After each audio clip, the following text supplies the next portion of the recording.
All right, so we are going to go over these 10 multiple choice questions from this unit, which was on sample surveys, randomization, simulation, and ultimately talking about studies and experiments. All right, my hope is not necessarily that you get all these right. Obviously, we're going to go over the answers and we'll look at your score, but that you take away some of the key things that are going to help you for the test on Thursday. Okay, so the first question. All right, this was a great first question because you guys had to figure out what's the difference between the sample and the population. Okay, so when you read this question, they're trying to estimate the average number of years the teachers in the state have been teaching.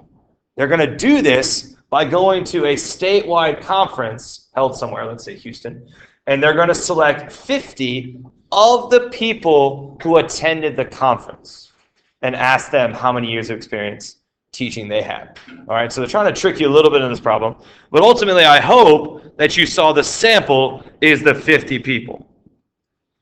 So immediately I think you should cross out C, D, and E, because when they're asking 50 people, that's the sample. Whoever they're asking the questions to, there's your sample. So the question comes down to, what's the population? Is it all the teachers in the state, or is it all the people in the attendance at the conference? And you ask yourself, who had the chance to be picked for this survey?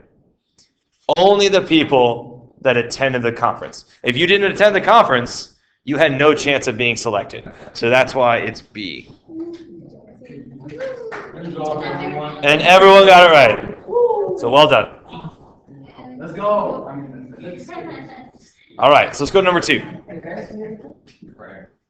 Is there a question? Still looking for your paper? Got it. All right. So number 2, I thought was a really interesting one, talking about this way to cure someone's fear of spiders. Can't imagine if you're afraid of spiders holding a spider for 15 minutes. That would be, wow. I don't even want to, and I'm not really afraid of spiders. Doesn't sound like something fun. I was really intrigued by A and B, because it says, because over 90% of the participants claim to be cured, right? That's literally the same in A and B. We've never talked about looking at the percentage of something happening, so I immediately crossed out A and B. Because just because you had a lot of people that said they were cured doesn't change anything about your conclusions. It has this word census, right? What does a census mean? Every person has to hold the spider. Right, exactly. So that's not happening here. And I'm recording. I can literally go back and hear you say the F word to him. You did. You said it. And you're getting a PH for it. You're going to get a PH for it. Did you find your packet? You didn't even find your packet. So let's go to D and E. No, I can't. Let's go to D and E. The people back home are not satisfied with you right now. Whenever I see something talk about an experiment is you must have random assignment of treatments. There is no randomly assigning you have to hold the spider, but you don't. Right? There's no groups here with different treatments. This is just volunteers walk up, they hold the spider. That's it. So this is not an experiment. All right, so it's not going to be E. The answer is D. All right, so this one, you want to know what group you're in? Right here. Right there. All right, so what did I say was D? Okay. So group C, you're one back. It's all right. Get the next one. You good ones? It's all good. Okay. Number 3. Here's this word again, census. Here's this word again. First off, does everyone know what a gondola is? I should have realized. Right? Can someone tell Jarvis what a gondola is? That was not helpful. Yes? you know this? It's kind of like, you know what a ski lift? It's a version of that, but it's like you get in something, it takes you up all the way over, and then it brings you down. Sure. All right. So gondolas. I'm just telling you guys, this is a real question on an AP test, right? So I'm sure some people are like, gondola. The heck is a gondola? Anyway, that's a gondola. Did they ask every single person? No, they had a random, you see it? A random sample of residents. So that to me is not a census. Okay? A census means everyone. They did not ask everyone. They looked at everyone and took a sample of everyone and asked those people. Okay? The last three all say experiment. What did I just say about an experiment? There has to be treatments. Are they randomly assigning treatments to these people? But you get on the gondola, but you don't. But you're going to put a blindfold on so you don't even know you're on a gondola. No. None of that's happening. I thought that was funny. All right. What's the placebo, right? I have no idea. You like put on the VR that you think you're on a gondola? No idea. Right? So it's not an experiment. The only thing it is a sample survey.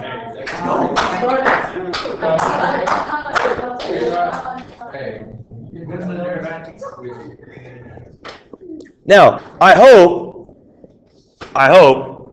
that your takeaway from those two problems, because this is going to come up again on the test, I hope your takeaway is understanding what makes something an experiment. There must be random assignment of treatments. Random assignment of treatments. If you don't see if you don't see something about randomly assigning treatments to people or something, right, it can't be an experiment. All right, so Edgar, the moment you start reading that they're randomly assigning groups of people to different treatments, you know it's an experiment. Okay. All right, let's keep going. Number 4. Oh, you didn't check off. Oh, you did. I did while you were speaking to Bianca. Sorry. It's okay. Number 4. Number 4.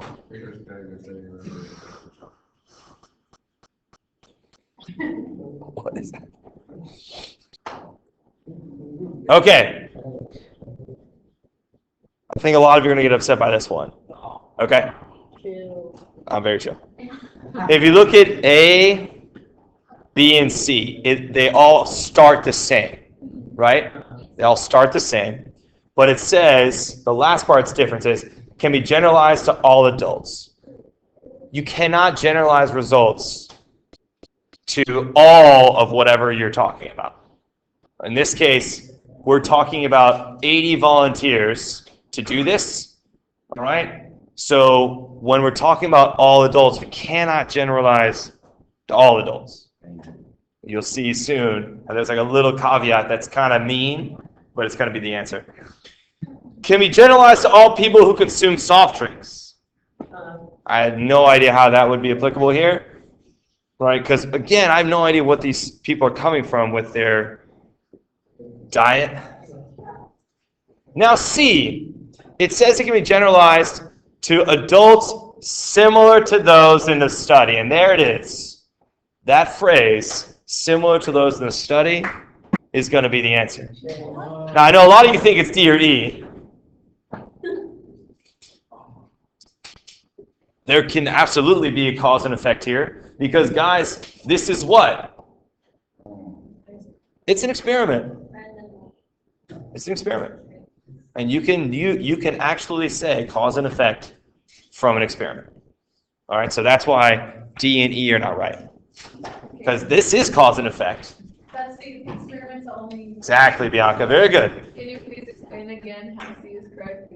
Yes, I know it seems silly, but C is correct because it can only be generalized to all adults that are like the adults that were in the original experiment. Right, so these 80 people, if you're an adult that's like these 80 people, then we can say this applies to you. But if you're not, for whatever reason, right? Maybe all these adults were between the ages of 25 and 35, and you're 55, you're not similar. So for experiments, you can have causes. Yes, for experiments, you can prove cause and effect. Only for experiments. Only for experiments. Okay, so this one was C. I think we had a lot of people get this wrong. Only A got it right. Good job, hey. Group A. There's group A. Good job, man. Cool. Good job. Sportsmanship, guys. There it is, Catherine. I know. That's what my 3-year-old says. But you cheated, Dad. No, I just have, longer legs than you, so I run faster. Okay. Sorry, Henry. Run faster. Okay. Number 5. Number 5. You good? Okay. This, I have to say, if we're going to talk about Group A, I think it was Group A, maybe it wasn't now that I think about it, but I thought Group A, when I heard that group, pretty sure it was them, talk about, and not argue, but debate if there was a better color to use to teach kids right from wrong. It was amazing. They were like, well, what about blue? Would blue be a good one? And I was like, oh my God, what is happening right now? Right? That's not a thing, all right? I hope you all read the answer choice A and thought that was hilarious, right? Hilariously wrong. And then I hope you got to B and read that one and thought this is hilarious too. Also wrong. So A and B are wrong. I already mentioned how D is wrong. Because that's not what they're trying to prove here. I've never heard anything about boys and girls preferring colors, besides society forcing colors on us. But when we come out, we don't have a preference for a color. We have a hand preference, but not a color preference. So the only one that actually makes sense is C. The reason they're doing this is that they don't have any type of confounding by the fact that they use the same color every time. Okay? So that was 5. Everyone got that right? Wow. Nice job, guys. That one was a tough one, so well done. Here we go. 6.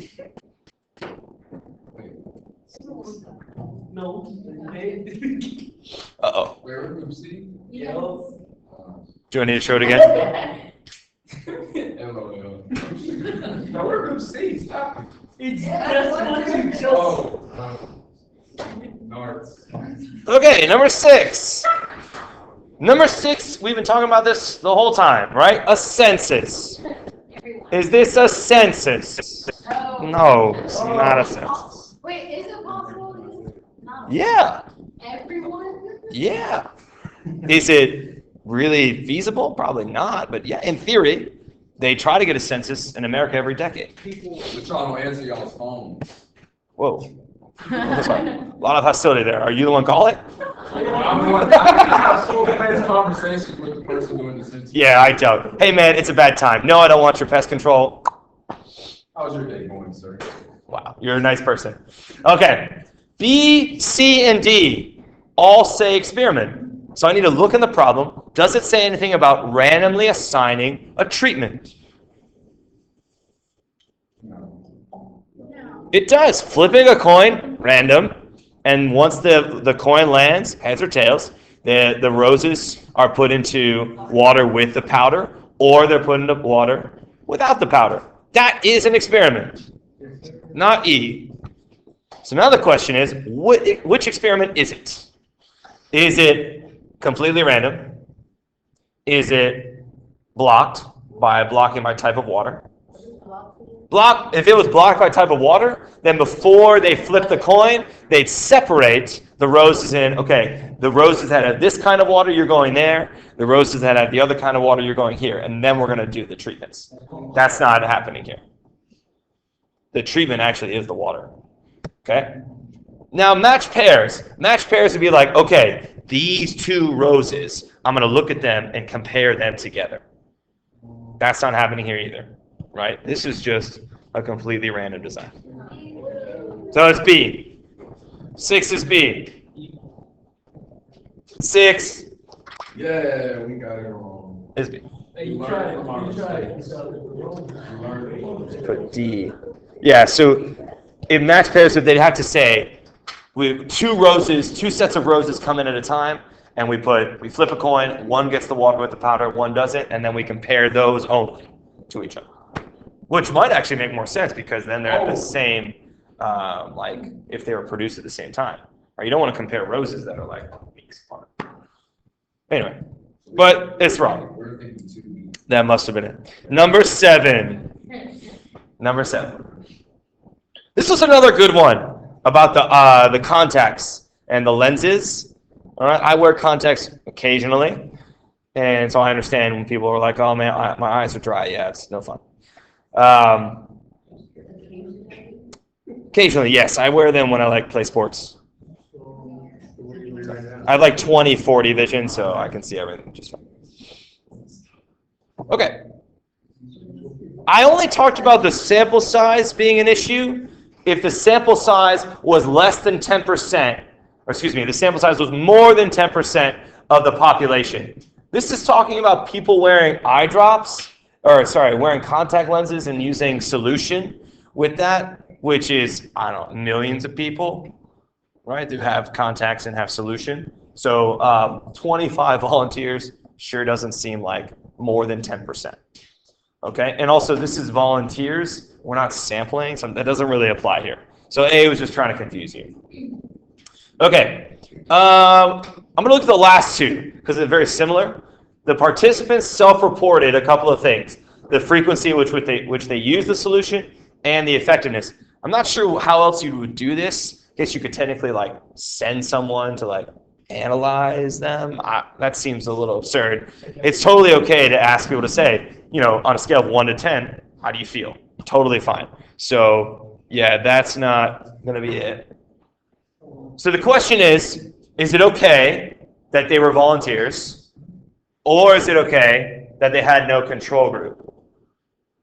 Look at the claim that they're making. Does everyone see the claim that they're making? That it's more effective in relieving dryness than using no solution. Did any of these 25 volunteers not use any solution? They all use solution. So how can you claim that it's better than using nothing if no one used nothing and you didn't compare it to someone using nothing? So you gotta have a control group. If you're gonna claim, I'm not saying you have to, but in this case, if you're gonna claim that it's better than nothing, then your control group better be no solution. No solution. So there won't be a tie. So 7 is B. A and D. Woo! Still got D could change. Here we go. Number 8. Number 8. Why don't you go put it on the windowsill so it dries or it melts faster? I'm sorry, all right? My brain was thinking about contacts. Clearly, I meant melts. My bad. I apologize. Number 8. All right. Ooh, this is a good one. It asked about, do you know... Yes, thank you. Wow, my brain couldn't find. Stratified.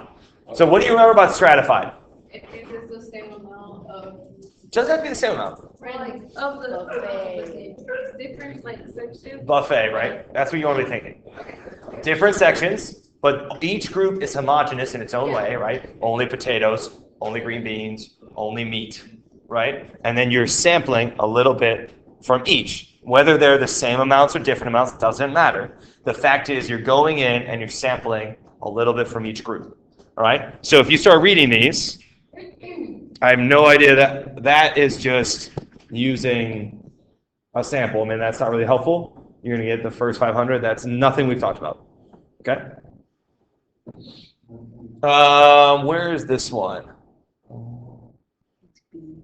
Select the first 500 city residents to attend. This seems like a convenient sample. The first 500 people will show up to a high school football game.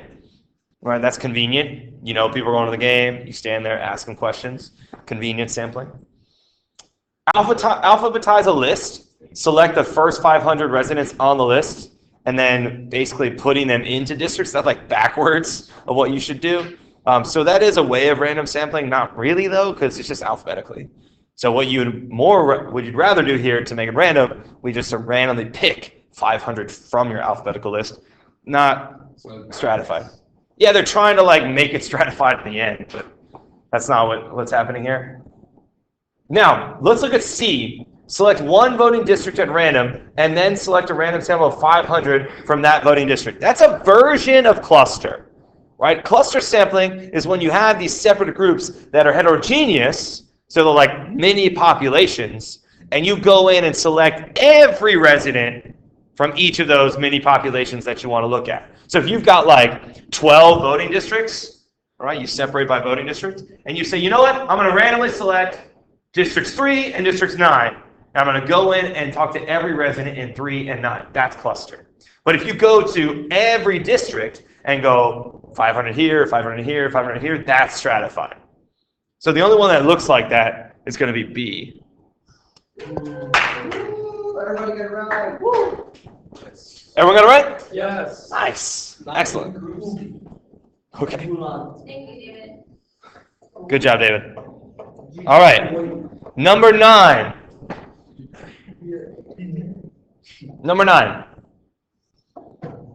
This one was about the students working at the school, and they're asking students about their reactions to changes in the menu in the cafeteria. Okay? There's a key thing that it starts off the question now. In this school, you can choose whether you want to eat in the cafeteria or not, which is similar here, right? You can eat in the courtyard. Okay?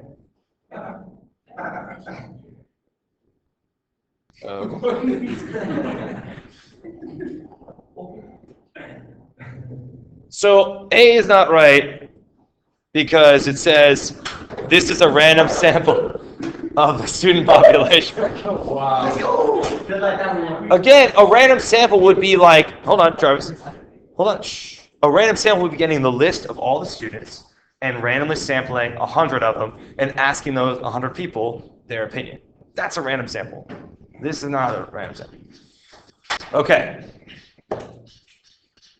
You guys see this last one? No treatment was imposed. I have no idea why they're talking about treatments, right? This is sampling. What do you think about D? It'd be more effective if students that cared about it called the reporter. You guys know what that's called? That's a biased way of doing things because who's going to call the people that actually care one way or the other? So you're not going to get people that are indifferent. So you get people that are really mad about the changes or love the changes. So that's not a good way to sample. So here we go. We're down to B and C. I sure hope it's not C because, man, that's a lot of people that put B. What is it? C says it would be more effective if they collected data in one 15-minute period than in one. I have no idea why that would make a difference. Makes no sense. Answer's B.